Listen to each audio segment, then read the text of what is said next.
Assalamualaikum warahmatullahi wabarakatuh. Waalaikumsalam warahmatullahi wabarakatuh. Yang terhormat Ibu Kepala SD Negeri 1 Jatirejo, Ibu Siti Solida SPDSD. Selanjutnya yang kami hormati Bapak Ibu Guru SDN 1 Jatirejo serta para tamu undangan yang berbahagia. Bismillahirrahmanirrahim. Alhamdulillahirabbil alamin. Wassalatu wassalamu ala asrofil anbiya'i wal mursalin sayyidina wa maulana wa Muhammadin wa ala alihi wa sahbihi ajmain, amma ba'du. Pertama, marilah kita panjatkan puji syukur kehadirat Allah Subhanahu wa taala yang mana telah memberikan rahmat dan hidayahnya kepada kita semua sehingga kita bisa berkumpul dalam acara pagi hari ini. Kedua kalinya sholawat serta salam tetap tercurah kehadirat Nabi Agung Muhammad SAW yang telah memimpin kita dari jalan yang gelap gulita aman ke jalan yang terang benderang, yakni iman dan Islam. Langsung kemauan Bapak Ibu Guru, hari ini saya akan menyampaikan susunan acara pada hari ini. Yang pertama yaitu pendahuluan, yang kedua yaitu doa, kemudian sambutan, dan yang terakhir yaitu pemaparan diseminasi budaya positif sebagai tugas DGP yang akan disampaikan oleh Ibu Siti Solika SPDSD DGP Angkatan 11. Memasuki acara yang pertama yaitu pendahuluan, marilah kita buka acara hari ini dengan ucapan basmalah. Acara selanjutnya yaitu doa kepada Bapak Suyono, disilakan.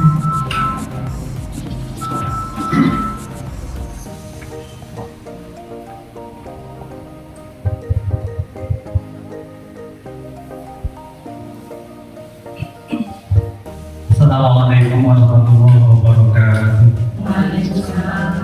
Bismillahirrahmanirrahim. Fi ridwanillahi ta'ala bisyafa'ati Rasulillah sallallahu alaihi wasallam. Bibaratul Fatihah. A'udzu billahi minasyaitonir rajim. Bismillahirrahmanirrahim. Alhamdulillahirabbil alamin.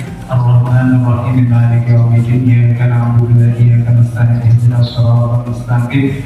Shiratal ladzina an'amta 'alaihim ghairil maghdubi 'alaihim waladdallin. Amin.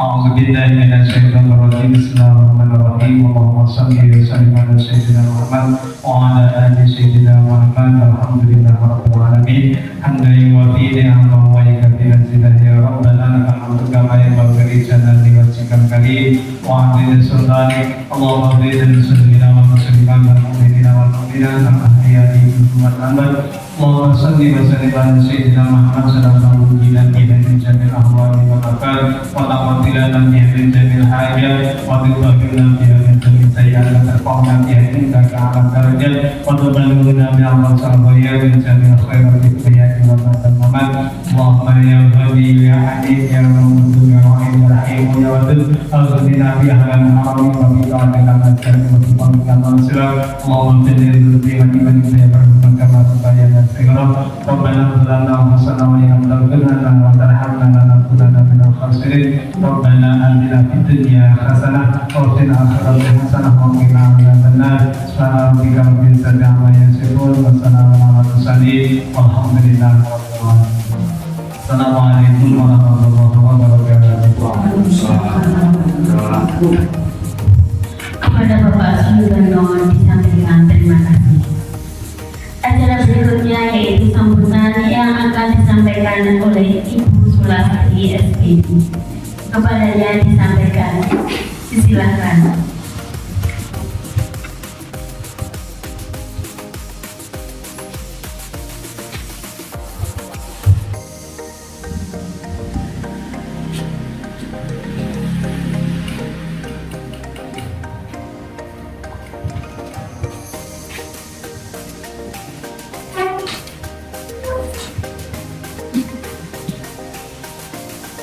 Assalamualaikum warahmatullahi wabarakatuh.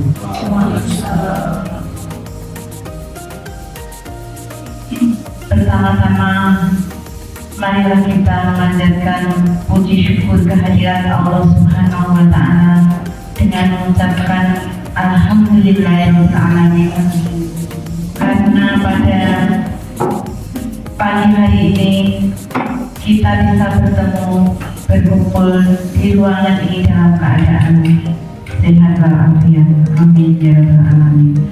Yang kedua, mari kita panjatkan salawat serta salam kepada Nabi Agung, Nabi junjungan kita, Nabi Muhammad Sallallahu Alaihi Wasallam, dengan ucapan Allahumma sholli ala Sayyidina Muhammad wa ala ali Sayyidina Muhammad. Semoga kita selalu mendapatkan syafaat dari beliau di dunia sampai di akhirat nanti. Amin amin ya rabbal alamin. Yang terhormat Bapak Ibu Guru SDN 1 Jatirejo, yang terhormat seluruh undangan yang hadir, kami sampaikan terima kasih atas waktu yang telah diluangkan saged rawuh dalam ruangan ini. Sekali lagi kami mengucapkan banyak terima kasih. Hari ini kita bertemu berkumpul di ruangan ini akan belajar bersama tentang diseminasi budaya positif di sekolah. Semoga kegiatan kita hari ini membawa manfaat untuk kita semua, bermanfaat untuk seluruh anak didik kita, dan bermanfaat untuk kemajuan sekolah kita. Harapan kedepannya Bapak Ibu Guru semuanya bisa mengikuti program TGP berikutnya. Demikian yang bisa kami sampaikan. Mohon maaf lahir dan batin. Ihdinas siratal mustaqim. Wassalamualaikum warahmatullahi wabarakatuh.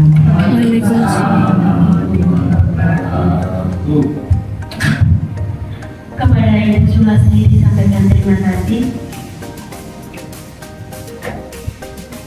Dan memasuki acara inti, yaitu pemaparan diseminasi budaya positif sebagai tugas TGP yang akan disampaikan oleh Ibu Siti Solika SPDSI, yaitu TGP Angkatan 11. Kepadanya disilakan. Terima kasih kami sampaikan kepada moderator. Bismillahirrahmanirrahim. Assalamualaikum warahmatullahi wabarakatuh. Waalaikumsalam warahmatullahi wabarakatuh. Yang terhormat Bapak Ibu Guru SDN 1 Jatirejo serta Bapak Ibu Guru undangan, marilah pertama-tama kita menajatkan bersyukur kehadirat Allah Subhanahu wa Ta'ala karena pada pagi hari ini kita bisa melanjutkan diseminasi budaya positif, merupakan tugas dari TGP saya angkatan 11. Bapak Ibu, langsung kita mulai ya. Saya di sini akan menyampaikan mengenai budaya positif yang bisa kita lakukan di sekolah kita. Sebelum kita mulai acaranya, kita melakukan tes speaking terlebih dahulu. Coba Bapak Ibu berdiri, berdiri, kemudian saling berhadapan dengan temannya.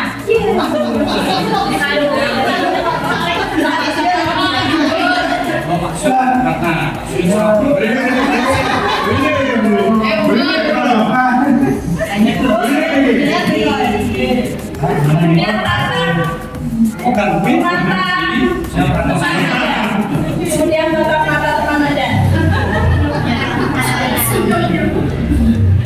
Tatap matanya. Sudah. Belum tersenyum.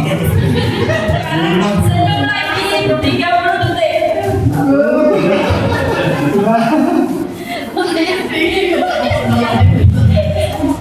Terima kasih sudah tersenyum semuanya ya. Terima kasih.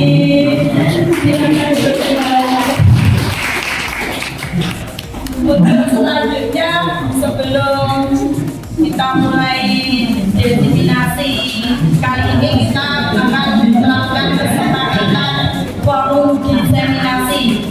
Contohnya menghargai siapapun, menjadi penggemar yang baik. Dalam arti kalau kita waktu acara gadget dalam mode silent, terus kemarin Bapak Ibu mengikuti kegiatan sampai akhir. Pak Dede pun telah mengikuti kegiatan sampai akhir. Terus kemarin itu disiplin waktu. Mungkin ada lagi Bapak Ibu. Disiplin waktu, mengikuti kegiatan sampai akhir. Terus buang sampah pada tempatnya. ya, buang sampah pada tempatnya. Sampahku tanggung jawab. Ya, sampahku tanggung jawabku. Ya. Ya, apa lagi?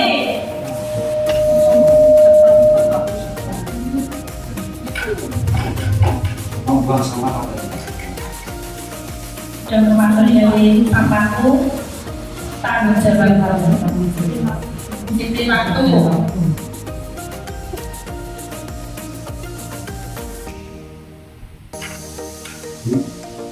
Waktu, sampahku tanggung jawabku. sampahmu. Sampahku tanggung jawabku, bukan sampahku sampahmu. Itu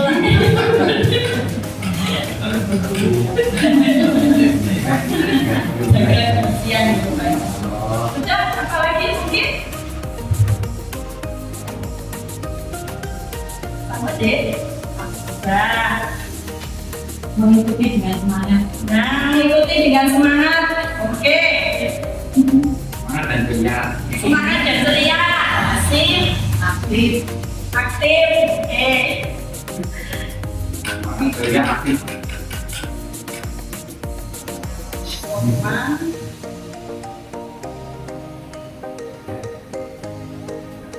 Dan aktif. Terima kasih. Lanjut. Slide selanjutnya.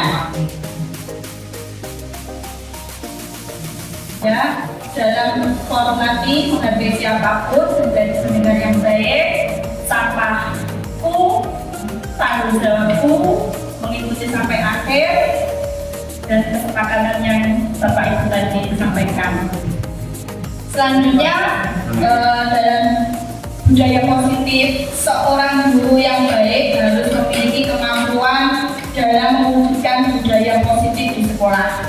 Budaya positif tersebut dapat dijalankan dengan menerapkan konsep-konsep seperti: satu, disiplin positif; yang kedua, motivasi perilaku manusia; yang ketiga, keyakinan kelas atau sekolah; yang keempat, kebutuhan dasar manusia; yang kelima, posisi kontrol restitusi; yang keenam, segitiga restitusi. Jadi dalam budaya positif nanti di diseminasi ini kami akan menyampaikan yang pertama yaitu disiplin positif, yang kedua motivasi perilaku manusia, yang ketiga keyakinan kelas atau sekolah, yang keempat kebutuhan dasar manusia, dan sampai yang keenam yaitu segitiga restitusi. Sekarang Bapak Ibu, yang pertama yaitu disiplin positif. Menurut Bapak Ibu, apa tuh itu disiplin positif yang ada di sekolah kita? Coba. Baik, terima kasih Bu Siti atas waktunya yang diberikan. Menurut saya disiplin positif yang ada di sekolah kita itu adalah segala hal atau nilai-nilai yang hubungannya yang positif. Jadi tujuannya adalah untuk mengembangkan segala sesuatu hal itu menjadi kebiasaan yang positif. Seperti itu mungkin. Terima kasih. Terima kasih Bu Tantri atas jawabannya. Mungkin ada yang lain? Mungkin contohnya disiplin positif mungkin. Monggo. Terima kasih. Mungkin salah satu disiplin positif dalam sekolah yaitu memberikan contoh perilaku yang baik pada siswa. Contohnya saling mengerti, saling membantu bersama teman ataupun bahkan Bapak Ibu guru juga bisa melakukan atau memberi contoh pada kita dengan tidak contoh hanya materi tapi juga langsung dipraktekkan. Mungkin itu jawaban saya. Terima kasih. Terima kasih jawabannya Bu Tati. Nah, untuk disiplin positif memang betul yang disampaikan dari Bu Tantri dan juga Bu Tati tadi. Dan untuk lebih jelasnya, nah disiplin positif itu berdasarkan ilmu yang telah saya pelajari di modul 1.4.dp, yaitu disiplin positif merupakan suatu cara penerapan yang mengajarkan anak bertanggung jawab dan menumbuhkan kesadaran diri berdasarkan nilai-nilai kebajikan. Disiplin positif lebih ke arah disiplin diri yang dapat mengontrol diri dalam melakukan segala tindakan. Melakukan tindakan disiplin dengan sadar atas kemauan diri sendiri. Jadi disiplin positif itu dalam kiranya nanti harus atau berdasarkan dengan kemauan diri sendiri atau jadi anak itu sendiri. Jadi kalau jadi anak itu sendiri, Bapak Ibu guru nanti tinggal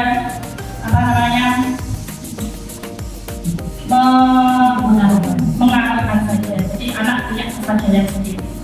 Selanjutnya yaitu disiplin positif. Banyak kebiasaan yang dilakukan sesuai dengan nilai-nilai kebajikan. Nilai-nilai kebajikan apa saja yang bisa kita terapkan di kehidupan sehari-hari di anak didik kita, Bapak Ibu, menurut panjenengan.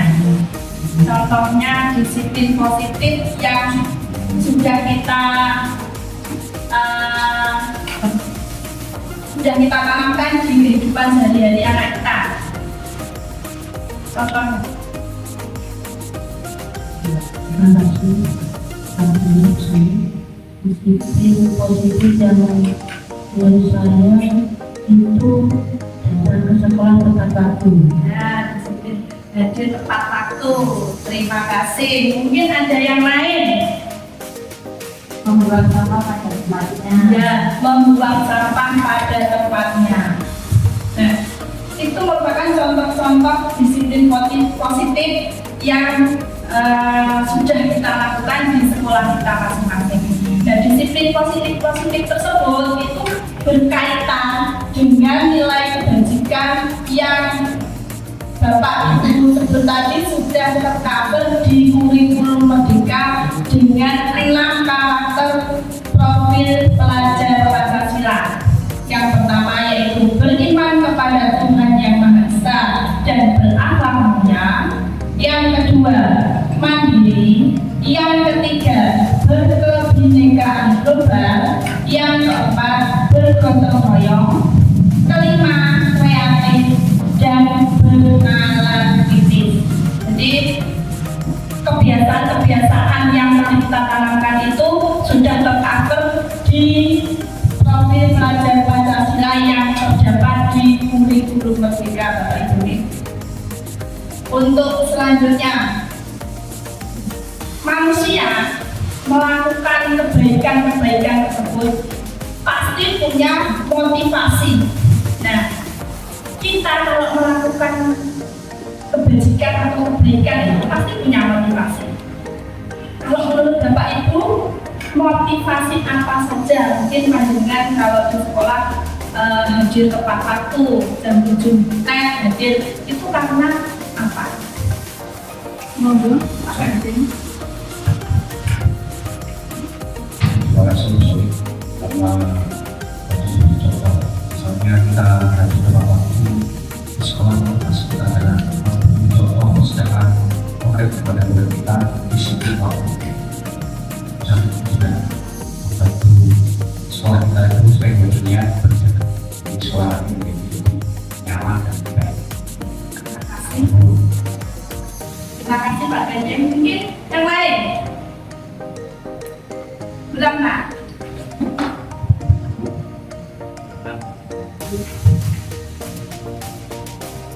Terima kasih untuk yang diberikan kepada dari perilaku itu kita sebagai pendidik harus bisa menciptakan lingkungan yang nyaman dan aman untuk semua siswa. Terima kasih atas jawaban dari Bapak Ibu Guru. Nah, kita lihat dari pembelajaran saya di budaya positif, manusia itu melakukan mempunyai motivasi perilaku untuk berbuat kebajikan. Itu yang pertama, yaitu untuk menghindari ketidaknyamanan atau hukuman. Biasanya takut dimarahi sama atasan atau mendapat teguran dan sebagainya. Yang kedua, untuk mendapatkan penghargaan dari orang lain. Istilahnya kalau kita di tepat waktu ada hadiahnya, pengen dapat ujian atau bagaimana. Terus yang ketiga, yaitu untuk menjadi orang yang mereka inginkan dan menghargai diri sendiri dengan nilai-nilai yang mereka percaya. Nah ini yang mereka inginkan dan menghargai diri sendiri. Ini yang baik atau yang sebaiknya kita lakukan. Untuk selanjutnya, untuk memunculkan adanya motivasi internal pada diri kita maupun siswa kita, nanti di sekolah atau di kelas itu membutuhkan keyakinan sekolah atau keyakinan kelas. Sebagai guru kita membutuhkan keyakinan sekolah supaya kita sebagai guru melakukan budaya positif itu karena terpaksa atau takut terkena hukuman atau mengharapkan imbalan dan menjadi orang yang menghargai diri sendiri dengan nilai-nilai yang kita percaya. Jadi nanti di dalam kelas itu kita bisa membuat keyakinan kelas dengan rundingan atau bukan dengan murid kita, siswa dan guru kelas.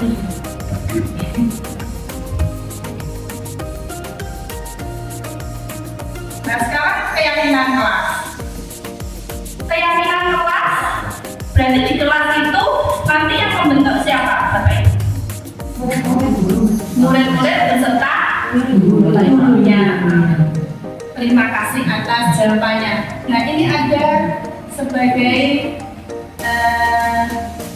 keyakinan kelas. Keyakinan kelas itu berperan dalam mewujudkan terbentuknya keyakinan kelas atau sekolah dengan adanya kesepakatan antara guru dan murid. Jadi membuat kesepakatan aturan-aturan yang ada di kelas masing-masing atau di kelas kita. Keyakinan kelas atau sekolah dapat berguna pernyataan-pernyataan universal yang mudah diingat dan dipahami serta harus diterapkan di lingkungan sekolah. Sebagai contohnya, ini ada contoh dari keyakinan kelas. Yang pertama yaitu taat beribadah kepada Tuhan Yang Maha Esa. Yang kedua, menghormati guru dan orang tua, menghargai teman. Yang ketiga, menjadi murid yang disiplin disiplin dan tanggung jawab.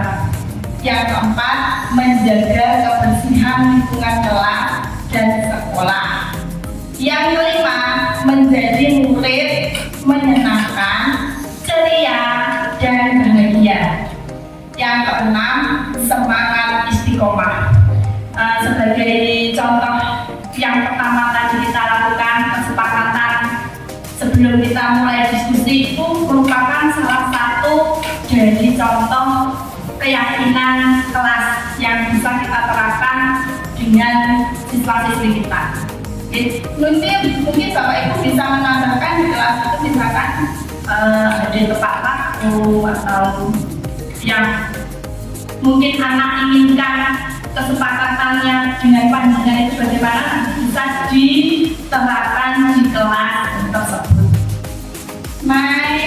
Terus selanjutnya sekarang kita sudah speaking lagi yang kedua.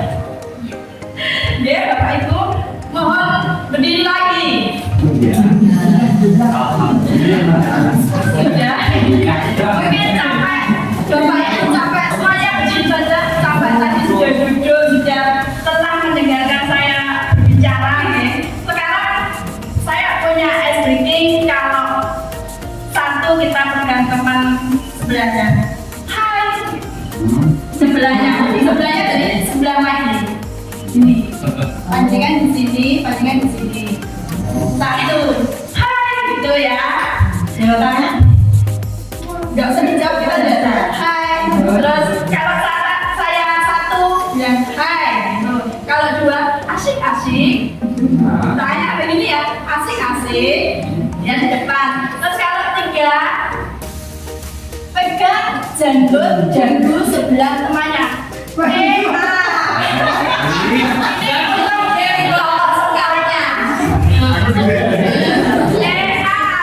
sebelah kanan, kalau tiga berarti pegang janggut temannya yang sebelah kanan. Kalau empat nanti pegang janggut sebelah temannya yang sebelah kiri. Oke, kalau satu, hai, pegang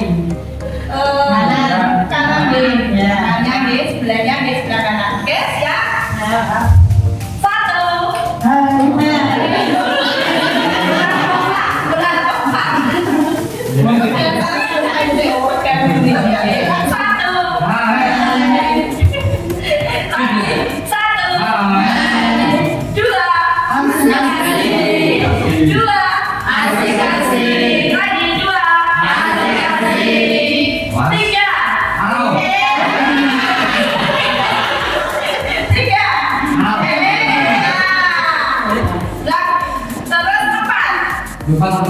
Empat sebelah kirinya.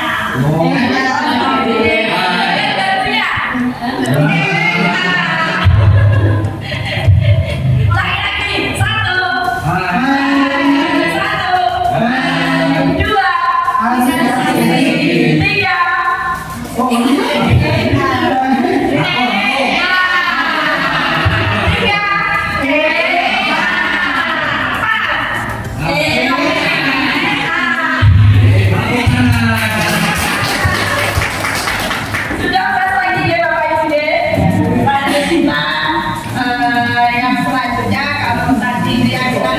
Sekarang manusia melakukan sesuatu itu mempunyai kebutuhan dasar manusia.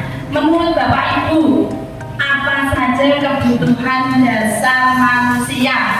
Kasih sayang. Kasih sayang. Terima kasih Nur. Ingin dihargai. Ingin dihargai. Terima kasih. Apa lagi? Kenyamanan.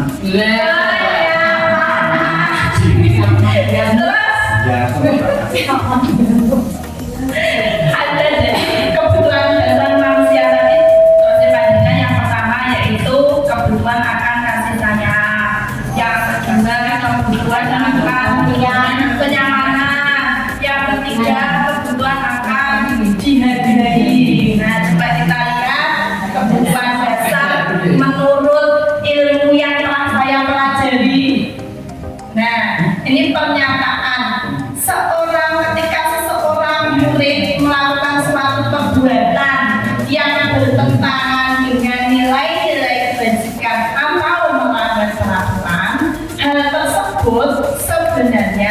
dikarenakan mereka gagal memenuhi kebutuhan dasar manusia.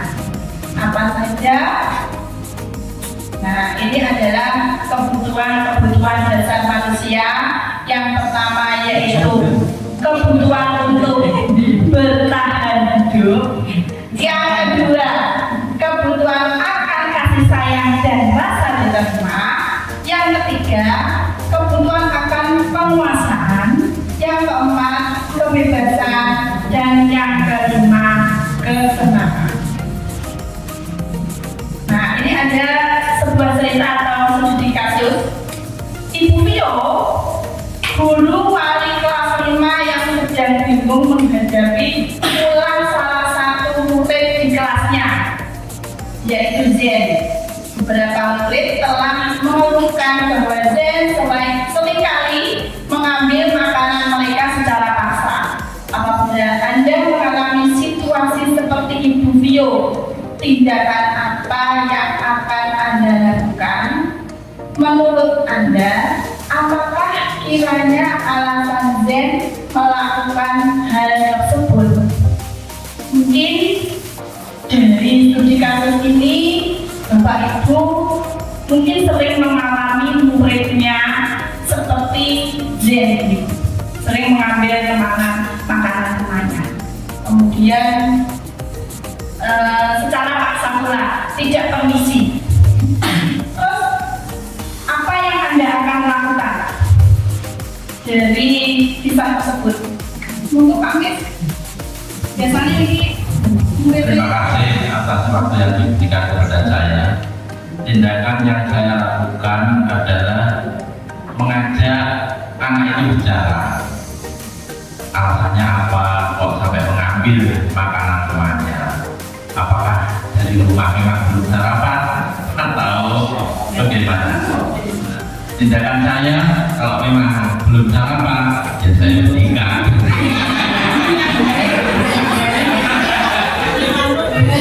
Seperti itu. Kita seperti itu. Demikian. Terima kasih. Nah, ini memang sering yang terjadi di sekolah kita di Bapak Ibu. Memang itu yang disampaikan Pak Amit tadi. Terus menurut Anda apakah kiranya Zen melakukan hal tersebut untuk tadi ada 5 tujuan dasar? Ada yang bisa. Coba kita lihat jawabannya. Nah, alasan Zen. Yang pertama, Zen merebut makanan temannya dikarenakan orang tuanya tidak memberinya bekal atau makanan ataupun uang saku, sehingga kebutuhan dasar yang sedang berusaha Zen penuhi adalah kebutuhan tidak bertahan hidup, seperti yang disampaikan Pak Nisyanto tadi. Kalau punya baik sama Pak Nisyanto tadi, tugas memang harus seperti itu ya Bapak Ibu.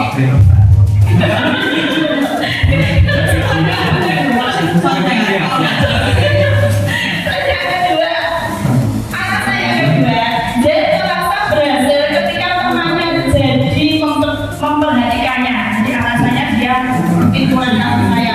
Saat temannya memperhatikan lalu melapor kepada guru akan menginformasikan kepada orang tua Zen, sehingga akhirnya Zen mendapatkan perhatian orang tuanya. Kebutuhan dasar yang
mempunyai masalah mengenai tadi, kita ada namanya posisi kontrol restitusi.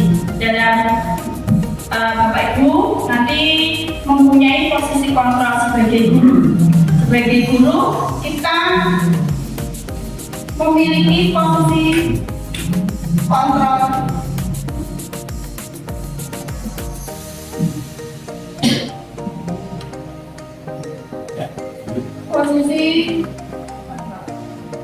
ya. Ini dia. Sebagai guru itu kita memiliki posisi kontrol. Yang pertama yaitu guru sebagai pendukung. Kalau anak melakukan kesalahan seperti Jan tadi mengambil makanan temannya, kamu anak jangan gitu, langsung kita marahi, kita dukung. Itu namanya sebagai yang kedua sebagai pembuat rasa bersalah. Nanti kita jelaskan ya. Yang ketiga guru sebagai teman, posisi kontrolnya. Yang keempat guru sebagai pemantau.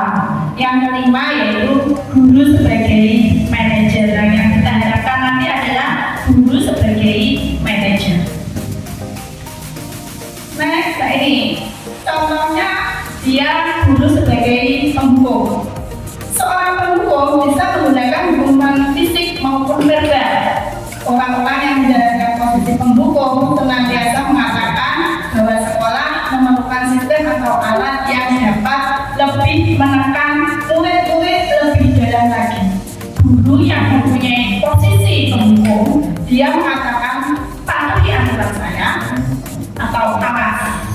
Yang kedua, kamu selalu saja salah. Yang ketiga, pasti selalu yang terakhir selesai. Guru seperti ini senantiasa percaya hanya ada satu cara agar pembelajaran bisa berhasil, yaitu dengan caranya Bapak Guru itu sendiri. Yang kedua yaitu pembuat rasa bersalah. Guru dalam posisi ini akan bersuara lebih lembut. Pembuat rasa bersalah akan menggunakan keheningan yang membuat orang lain merasa tidak nyaman, bersalah, atau rendah diri. Contoh kata-kata yang keluar dengan lembut seperti ibu sangat kecewa sekali dengan kamu. Berapa kali Bapak harus memberitahu kamu ya? Gimana coba kalau orang tua kamu tahu kamu berbuat begini? Nah, di posisi ini murid akan memiliki penilaian diri yang buruk tentang diri mereka, sehingga murid merasa tidak berharga dan telah mengecewakan orang-orang yang disayanginya. Selanjutnya yang ketiga yaitu teman. Posisi guru sebagai teman. Pada posisi ini guru tidak akan menyakiti murid, namun tetap berupaya mengontrol murid melalui persuasi. Posisi teman pada guru bisa negatif ataupun positif. Positif di sini berupa hubungan baik yang terjalin antara guru dan murid. Guru di posisi teman menggunakan hubungan baik dan dibuat untuk mempengaruhi seseorang. Mereka akan bertanya, ayo bantulah demi Bapak ya.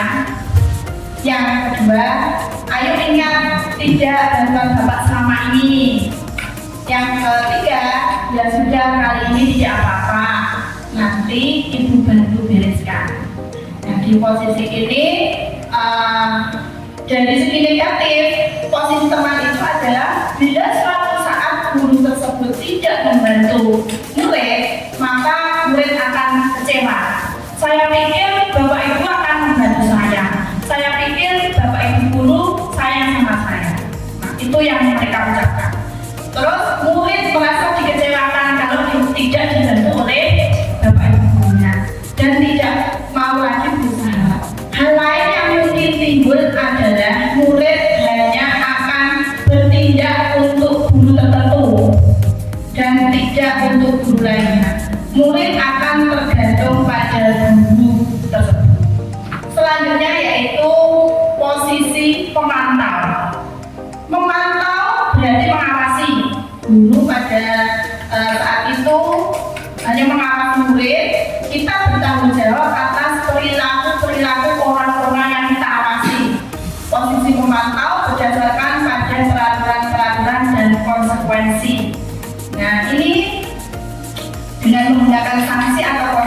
konsekuensi, kita dapat memisahkan hubungan pribadi kita dengan murid. Sebagai seorang yang menjalankan posisi pemantau, pertanyaan yang diajukan oleh seorang guru sebagai pemantau yaitu peraturannya apa kalau anak itu melakukan suatu kesalahan, terus apa yang telah kamu lakukan, terus sanksi atau konsekuensinya apa.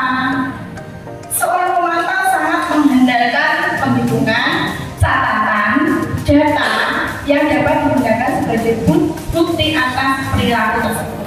Posisi ini akan menggunakan stiker, slip catatan, dan subjek. Posisi pemantau sendiri berasal dari teori stimulus respon yang menunjukkan tanggung jawab guru dalam mengontrol murid. Nah, ini kita di posisi manajer, yaitu manajer ini murid diajak menganalisis kebutuhan dirinya maupun kebutuhan orang lain. Di sini penekanan bukan pada kemampuan membuat konsekuensi, namun dapat berkolaborasi dengan murid bagaimana memperbaiki kesalahan yang ada. Seorang manajer akan berkata, apa yang kita yakini, kembali ke tadi ke keyakinan kelas. Yang kedua, apakah kamu meyakininya? Terus selanjutnya, jika kamu meyakininya, apakah kamu bersedia memperbaikinya? Selanjutnya, jika kamu memperbaiki ini, hal ini menunjukkan apa tentang dirimu? Apa rencana kamu untuk memperbaiki hal ini? Tugas seorang manajer bukan untuk mengatur perilaku seseorang. Seorang manajer bukan memisahkan murid dari kelompoknya, tapi mengembalikan murid tersebut ke kelompoknya dengan lebih kuat. Nah, ini namun perlu disadari, 5 posisi kontrol seorang guru adalah posisi manajer. Nanti diharapkan kita melakukan tindakan kepada anak itu posisi kontrol kita ada di posisi manajer. Di mana posisi ini murid menjadi pribadi yang lebih mandiri, merdeka, dan bertanggung jawab atas segala perilaku dan sikapnya yang pada akhirnya dapat menciptakan lingkungan yang positif, nyaman, dan aman. Nah, ini posisi kontrol restitusi. Di antara posisi kontrol tersebut, sebaiknya seorang guru menggunakan posisi kontrol sebagai manajer.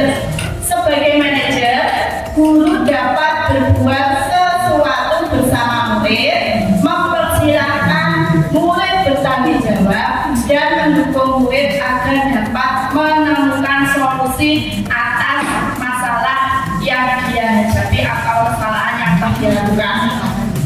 Selain itu, posisi manajer membantu pada restitusi yang menjadikan murid sebagai manajer bagi dirinya sendiri, sehingga dapat tercipta posisi pada diri murid. Nah, dari posisi kontrol tadi yang kita inginkan ada di posisi apa, Bapak Ibu? Manajer. Karena apa? Ya, karena mendidik anak itu mandiri, tanggung jawab, dan bisa mendapatkan solusi atas kesalahan yang dia buat. Nah, untuk di posisi manajer tadi kita membutuhkan sebuah segitiga restitusi untuk pendekatan kepada anak kita sehingga anak itu bisa nyaman dan bisa mencari solusinya sendiri. Nah, tahapan dalam segitiga restitusi yang pertama yaitu menstabilkan identitas. Yang kedua, validasi tindakan yang salah. Yang ketiga, menanyakan keyakinan. Untuk tahap selanjutnya, jika murid kita yang melakukan kesalahan, maka yang pertama dilakukan yaitu menstabilkan identitas.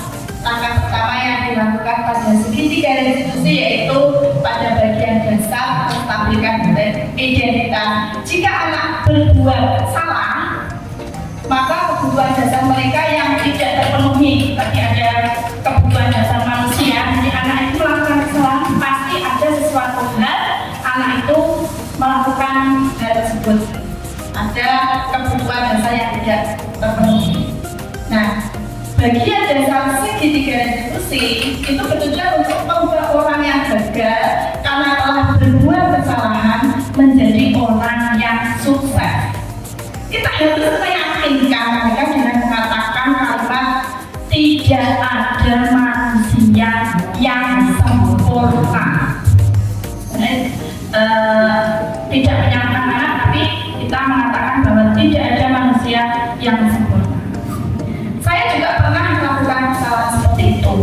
Ketika seseorang dalam kondisi emosional, maka otak tidak akan mampu berpikir secara rasional. Saat inilah kita menstabilkan identitas anak.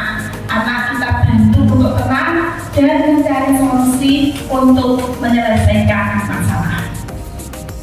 Next, ini langkah kedua. Setelah kita menstabilkan anak tadi, langkah kedua yaitu memvalidasi tindakan yang salah. Konsep langkah kedua adalah kita harus memahami kebutuhan dasar yang mendasari tindakan anak tersebut berbuat kesalahan. Dasarnya apa? Menurut teori kontrol, semua tindakan manusia baik atau buruk pasti memiliki maksud atau tujuan tertentu.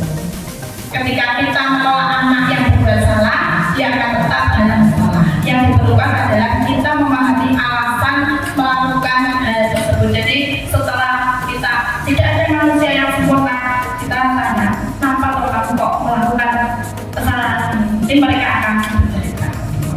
Terus yang selanjutnya langkah ketiga yaitu menanyakan keyakinan. Teori kontrol mengatakan bahwa kita pada dasarnya termotivasi secara internal dari dalam diri sendiri.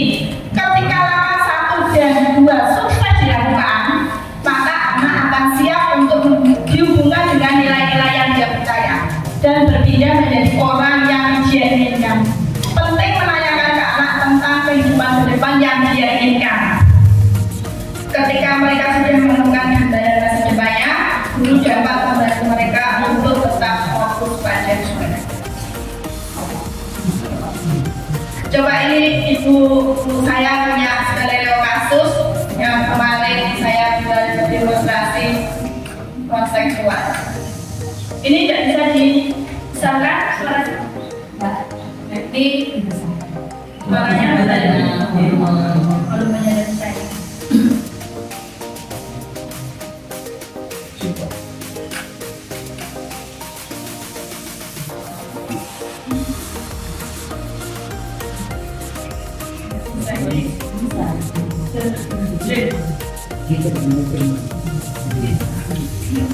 Jadi ada kalimat-kalimat yang pertama menstabilkan identitas.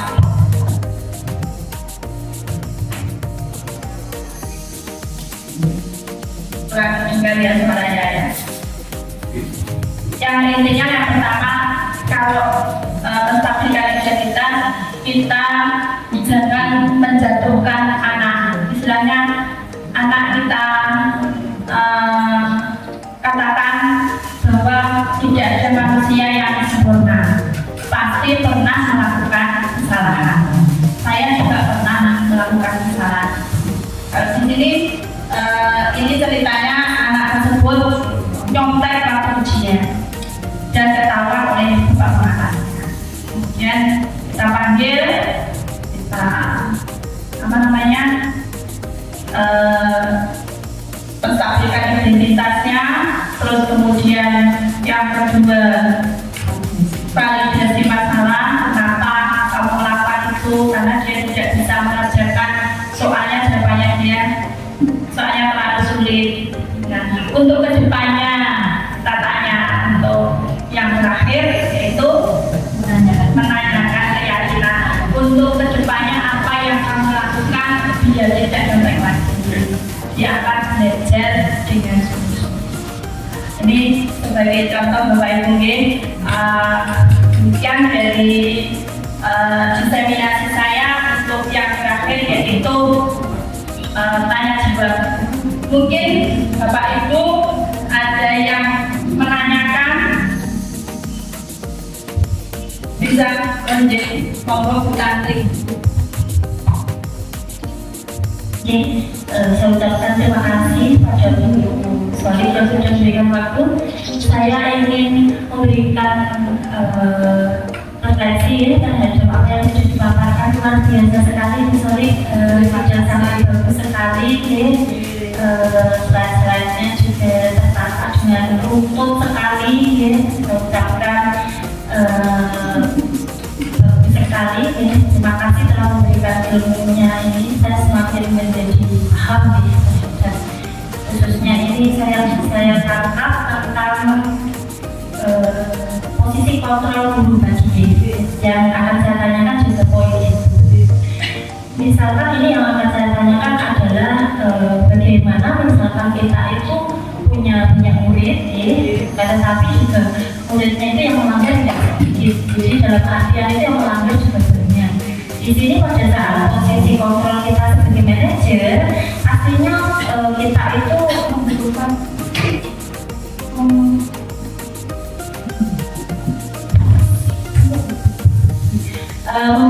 banyak waktu ya, kita sebagai posisi kontrol, sebagai guru yang berperan sebagai manajer itu tadi, dan mungkin kita juga belum tentu mengenal pada murid-murid yang banyak tadi. Tentunya juga murid tersebut juga belum tentu nyaman dengan kita. Kira-kira bagaimana langkah apa yang harus kita lakukan? Terima kasih, saya ucapkan. Terima kasih Bu Tantri atas pertanyaannya. Jika kita sulit memosisikan kita sebagai di posisi manajer karena kurangnya kedekatan, insya Allah kalau kita itu berkomunikasi dengan anak tersebut menggunakan segitiga restitusi yang telah kita pelajari tadi dengan secara utuh, benar, dan menggunakan cara komunikasi yang baik, akan menjadikan kedekatan. Dengan segitiga restitusi bisa kita gunakan bagi semuanya, meskipun anak jumlahnya banyak, insya Allah kita bisa atasi dengan segitiga restitusi tadi, dengan tuntutan segitiga restitusi dari awal sampai akhir. Kita komunikasikan dengan baik, kita melakukan pendekatan dengan baik juga, terus membuat anak itu bisa nyaman dengan kita, aman dengan kita, juga dengan kita. Insya Allah semua permasalahan yang dihadapi di murid tadi akan bisa teratasi tanpa kita berkata kasar, tanpa kita merasa anak itu merasa bersalah dan bersikap jelek terhadap anak tersebut. Terima kasih. Mungkin ada pertanyaan lagi? Pak Mis, monggo.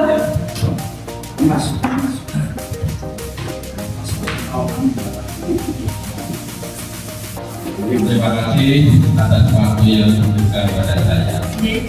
Saya ingin menanyakan, kita kan sudah membuat keyakinan kelas. Terus bagaimana usaha apa yang kita lakukan agar murid-murid itu bisa berkomitmen dan sadar diri untuk melaksanakan keyakinan kelas yang telah kita sepakati sebelumnya. Terima kasih atas waktu yang diberikan kepada saya. Terima kasih Pak Mis yang atas pertanyaannya. Keyakinan kelas itu, coba Bapak Ibu, keyakinan kelas itu yang membuat siapa? Guru dan siswa. Otomatis yang membuat atau mengumpulkan sharingnya anak-anak itu kan juga siswa sendiri. Itu kan sudah kesepakatannya dia. Nah, kalau mereka itu melanggar, kita kembalikan, ini kalian sudah melanggar kesepakatan. Coba kesepakatan yang membuat siapa? Yang melanggar siapa? Berarti harus apa? Jadi dikembalikan lagi, karena kesepakatan kelas itu yang membuat adalah anak-anak itu sendiri dan gurunya saling disepakati. Apabila melanggar juga harus dikembalikan kepada anak. Kata nggih, maka kelak jika anak itu melanggar lagi, kita ingatkan, ayo kamu sendiri kan yang membuat kesepakatan, maka masa kamu yang melanggar lagi. Oke? Terima kasih dari diseminasi tadi. Semoga nanti kedepannya bermanfaat bagi kita semua. Membuat peserta didik kita itu lebih semangat dan belajar, lebih kita semangat pembelajaran yang berpusat pada anak, kemudian menjadi sehingga pendidikan di sekolah kita khususnya di SD Jatirejo ini semakin baik dan meningkat. Dari saya, apabila ada kesalahan yang mungkin saya sengaja maupun tidak, kami mohon maaf yang sebesar-besarnya. Akhirul kalam, Wassalamualaikum warahmatullahi wabarakatuh.